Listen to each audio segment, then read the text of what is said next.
लखनऊ में लॉकडाउन के दौरान एक महिला से कार के कागजात मांगने पर महिला बुरी तरह से भड़क गई और कार के कागजात पुलिस के मुंह पर दे मारे। कार में 3 महिलाएं थीं, जबकि एक कार में 2 लोगों की अनुमति दी गई है। लखनऊ के हॉटस्पॉट इलाकों में राशन को लेकर लोग सड़क पर उतर आए हैं। पुलिस ने जब इन लोगों को खदेड़ा तो लोगों ने पुलिस पर पथराव किया। बाद में पुलिस ने लोगों को समझा बुझाकर घरों के अंदर भेजा। अलीगढ़ में डीएम चंद्रभूषण सिंह ने भुजपुरा प्रकरण का तत्काल संज्ञान लिया है। दोषियों के खिलाफ कड़ी कार्रवाई करने के निर्देश दिए हैं। भुजपुरा सब्जी मंडी को बंद करने के आदेश दिए गए थे और इलाके में अब माहौल पूरी तरह से शांत है। अलीगढ़ जिलाधिकारी ने मामले को लेकर कहा कि किसी भी प्रकार की अफवाह न फैलाएं, नहीं तो कड़ी कार्रवाई होगी। दरअसल अलीगढ़ में सब्जी मंडी बंद कराने गई पुलिस टीम पर स्थानीय लोगों ने पथराव किया था, जिसमें कई पुलिसकर्मी घायल हुए थे। फर्रुखाबाद जिले में लॉकडाउन खत्म होने के बाद भी बेरोजगारी की बड़ी समस्या सामने आने वाली है। दरअसल डीएम मानवेंद्र सिंह ने ये निर्देश दिए हैं कि जिले में सिर्फ 7 रजिस्टर्ड जरदोजी कारखानों में ही काम शुरू होगा और इनमें कारीगरों की संख्या 1/3 रहेगी, जबकि शहर में करीब 200 छोटे बड़े छपाई कढ़ाई के कारखाने हैं, जिनमें करीब 10,000 लोग काम करते हैं। सहारनपुर जिले के देवबंद इलाके के मीरकपुर गांव में उस वक्त हड़कंप मच गया जब एक ही परिवार के 2 पक्षों के लोगों में आपस में जमकर मारपीट हो गई। इस दौरान दोनों पक्षों ने एक दूसरे पर जमकर लाठीबाजी, तमंचे से फायरिंग की, जिसमें दोनों पक्ष के कई लोग घायल हुए हैं। लॉकडाउन के बीच मंत्रियों के कामकाज संभालने के बाद राजधानी लखनऊ में विभागीय बैठकों का दौर भी जारी है। ऐसे में मनरेगा के तहत प्रदेश में अधूरे कामों को सुचारू करने को लेकर ग्राम्य विकास, पंचायती राज और जल शक्ति विभाग की संयुक्त बैठक, जिसमें 3 विभाग के मंत्री और प्रमुख सचिव और दूसरे अधिकारी मौजूद रहे, जहां उन्हें कोरोना की गाइडलाइंस के तहत सभी मजदूरों को काम उपलब्ध कराने के निर्देश दिए गए। कोरोना संकट के बीच हरदोई में ड्यूटी पर तैनात होमगार्ड की सड़क हादसे में मौत हो गई। होमगार्ड की मौत के बाद परिजनों में कोहराम मच गया। आपको बता दें कि लॉकडाउन के बीच बैंक पर ड्यूटी करने निकले होमगार्ड को बोलेरो ने टक्कर मारी, जिसमें होमगार्ड की दर्दनाक मौत हो गई। गोड्डा में कोरोना संक्रमण से बचाव को लेकर नगर पालिका परिषद की तरफ से सैनिटाइजेशन का काम किया जा रहा है। वहीं जिले में कोरोना का पहला मामला सामने आने के बाद इस काम में और तेजी आई है। संक्रमण को फैलने से रोकने के लिए नगर पालिका पूरे शहर में दवा का छिड़काव करा रही है। श्रावस्ती में मुंबई से पिकअप में भरकर आए 35 लोगों को गिरफ्तार किया गया है। इनमें से 8 लोग श्रावस्ती के, बलरामपुर और गोड्डा के 27 लोग हैं। स्वास्थ्य विभाग की टीम ने सभी का स्वास्थ्य परीक्षण किया है। बड़ी तादाद में लोगों के पहुंचने से लॉकडाउन पर सवाल खड़े हो रहे हैं। मेरठ के नौचंदी इलाके में रहने वाले एक युवक ने एक सिपाही पर पिटाई करने का आरोप लगाया। युवक का आरोप है कि उनकी पत्नी के प्रेमी सिपाही ने उसे घर से खींचकर इतना पीटा कि पीट कर उसे अधमरा कर दिया। वहीं इस पूरे मामले में पुलिस ने अभी तक कोई कार्रवाई नहीं की है। प्रयागराज में शिक्षक संघ ने जमातियों के मददगार प्रोफेसर की निंदा की है। इलाहाबाद विश्वविद्यालय शिक्षक संघ के अध्यक्ष ने कहा कि प्रोफेसर शाहिद ने विदेशी जमातियों की मदद कर विश्वविद्यालय को शर्मसार कर दिया। कल प्रोफेसर शाहिद को जमातियों के साथ गिरफ्तार किया गया था। नोएडा में सैलरी नहीं मिलने पर पैरामेडिकल स्टाफ का हड़ताल करना शुरू हुआ है। पिछले 3 महीने से पैरामेडिकल स्टाफ को सैलरी नहीं मिली है। नोएडा के सेक्टर 24 में ईएसआई अस्पताल के पैरामेडिकल स्टाफ ने हड़ताल की है।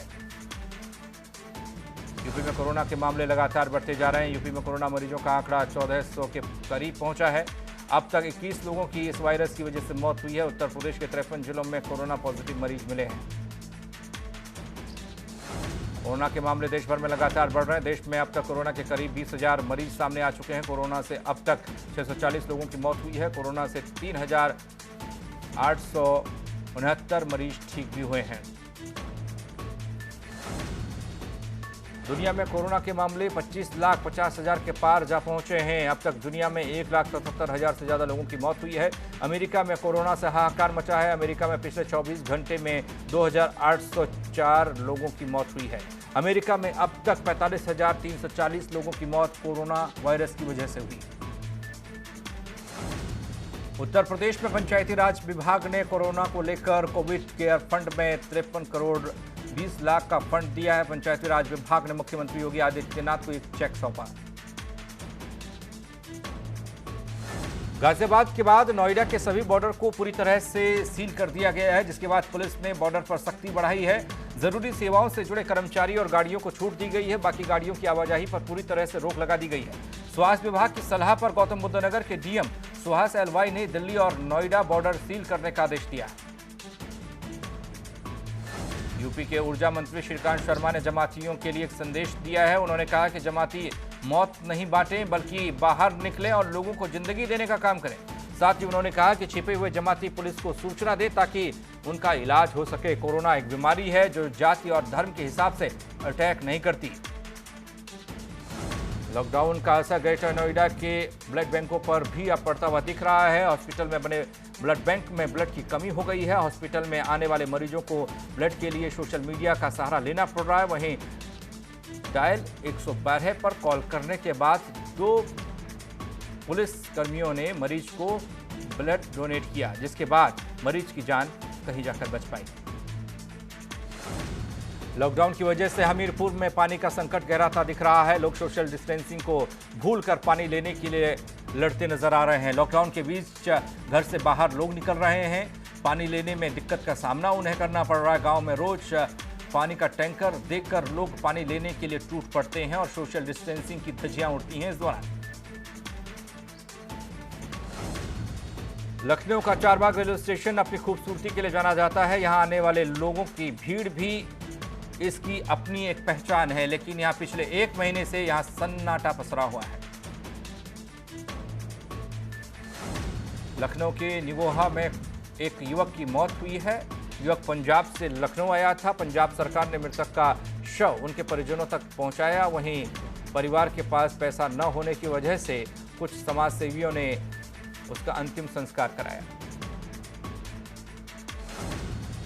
लखनऊ के इंटीग्रल हॉस्पिटल में हड़ताल जारी है। हॉस्पिटल के प्रोफेसर MN सिद्दीकी का वीडियो वायरल हुआ था, जिसमें वो नर्सेस को आंखें निकालने की धमकी दे रहे थे, जिससे नाराज होकर डॉक्टर, नर्स और सफाई कर्मचारी हड़ताल पर।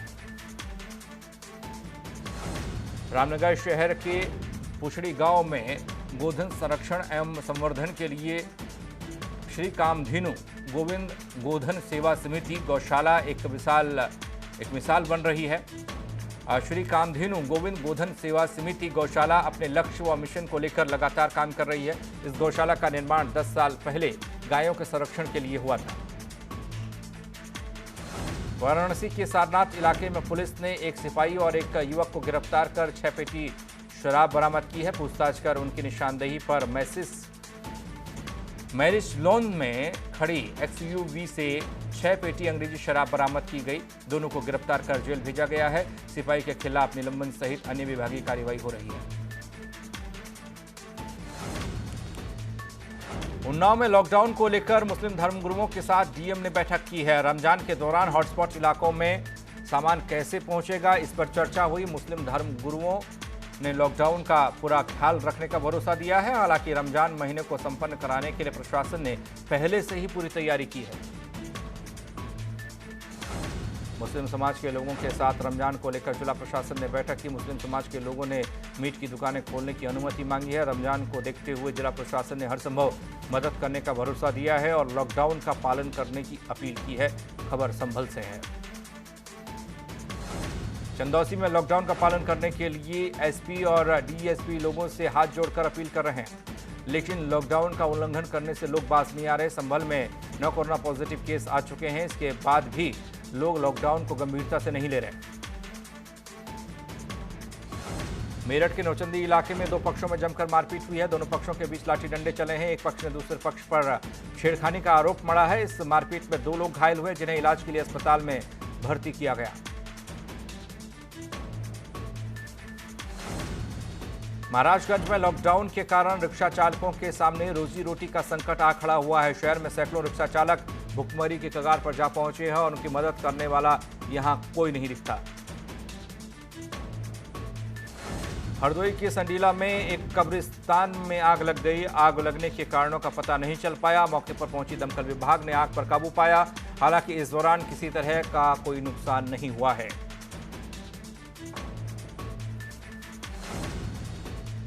लखनऊ के मॉल एवेन्यू में हुई बैठक में जल निगम के फील्ड हॉस्टल में जल शक्ति मंत्री डॉक्टर महेंद्र सिंह पहुंचे।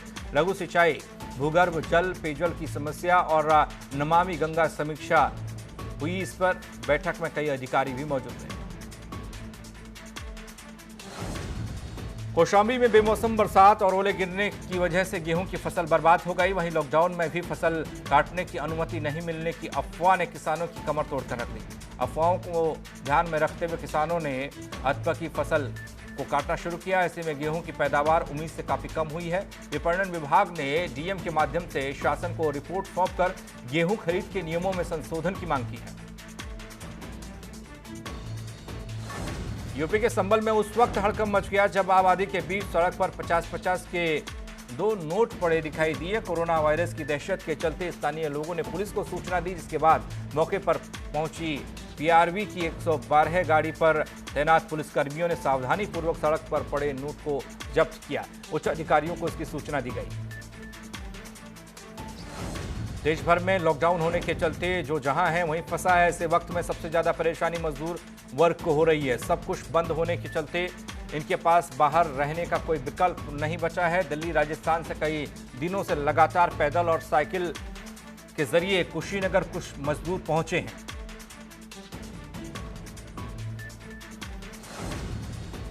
कन्नौज में 2 पक्षों का विवाद और इतना बड़ा कि मौके पर चौकी इंचार्ज पहुंचे। एक सिपाही को ग्रामीणों ने घेरा और कैद कर लिया। चौकी इंचार्ज ने पुलिस बल बुलाया, जिसके बाद ताला तोड़कर चौकी इंचार्ज को मुक्त कराया गया।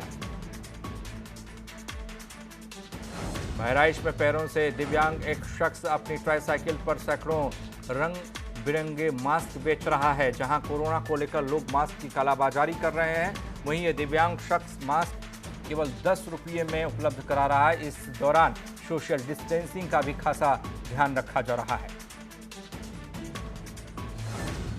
झांसी में किसान को घटतौली का विरोध करना भारी पड़ गया। दबंग कोटेदार ने घटतौली का विरोध करने पर किसान की जमकर पिटाई कर डाली।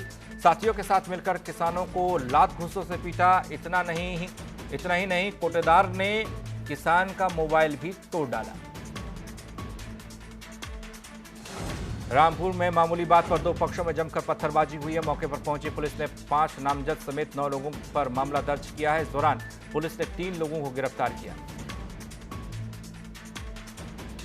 यूपी में कोरोना के मामले लगातार बढ़ते जा रहे हैं। आगरा में कोरोना के सबसे ज्यादा मरीज पाए गए हैं। आज आगरा में 13 और नए मामले सामने आए हैं। कोरोना पॉजिटिव लोगों का आंकड़ा अब और ज्यादा बढ़ चुका है। हालांकि 31 लोग कोरोना से डिस्चार्ज भी हुए हैं। मुरादाबाद में 21 पॉजिटिव मामले सामने आने के बाद हड़कंप मच गया। शहर व देहात क्षेत्र में भी पॉजिटिव मामले सामने आ रहे हैं। कोरोना के बढ़ते मामलों को देखते हुए इलाके को हॉटस्पॉट घोषित किया है। प्रशासन जुटा हुआ है। कोरोना को लेकर प्रशासन, स्वास्थ्य विभाग की मुश्किलें लगातार बढ़ती जा रही हैं। सीतापुर में एक नाव अनियंत्रित होकर शारदा नदी में पलट गई। नाव में 5 लोग सवार थे। स्थानीय लोगों ने सभी को सुरक्षित बाहर निकाला। नाव से नदी पार कर खेत जा रहे थे सभी नाव सवार। उधम सिंह नगर के सितारगंज में बाईपास कॉलोनी में रहने वाले 15 वर्षीय युवती ने जहर खाया, अपनी जान देने की कोशिश की। परिजन आनन फानन में इलाज के लिए सरकारी अस्पताल लेकर पहुंचे, जहां हालत सीरियस होने के चलते डॉक्टर्स ने युवती को हायर सेंटर रेफर कर दिया।